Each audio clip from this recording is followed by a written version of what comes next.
Americans are quitting their jobs en masse in what has been dubbed the Great Resignation.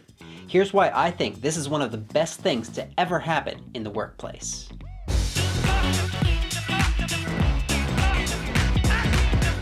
Hello and welcome to Practical Personal Finance, where you get the information you need to understand and succeed with money. If you haven't heard by now, Americans have been quitting their jobs by the millions for the past several months. It's being called the Great Resignation, which is a little bit unusual because normally we don't find joblessness and unemployment to be all that great. Nonetheless, I believe what's happening right now is in fact great, and I'm going to spend the next few minutes telling you why. The Great Resignation is the result of many factors, but at its core, I believe it's about people feeling unfulfilled, underpaid, and unappreciated at work. People who have spent years working hard to provide for their families, who just can't seem to get ahead no matter how hard they try.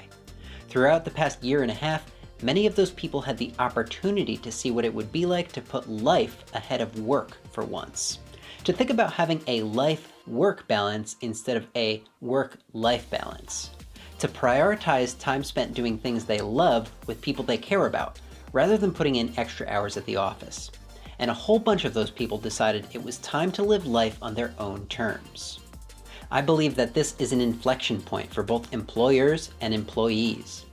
Businesses all over the country have the opportunity to differentiate themselves from their competitors in the eyes of their potential employees. How? By actually caring about the people who power their economic engines. Attracting the best people is no longer about simply offering the highest salary or having the coolest office break areas. It's becoming about understanding what your employees want to accomplish in their lives and helping them achieve their own personal goals. When I used to have employees, what I would do every month is have a one-on-one meeting with each of them. 15 minutes where we could just chat about how they were feeling, where they were going in their lives, and what they were doing to get there. I sought to understand how I could make their work less of an obstacle to their life, and I made sure that at least some of the work they did for my company was moving them in the direction of their goals. This is the type of thing that will make someone choose to work at one company over another, and I believe it's a glimpse into the future of work. Yes, you're still going to have to pay people well, but that alone will no longer be enough. You'll need to offer flexible work schedules, career development, and personal recognition. What if you're an employee right now who's thinking of quitting? Should you do it? I say, not yet. If you're an employee, you need to start a conversation with your boss about how they can make your workplace better suited for you.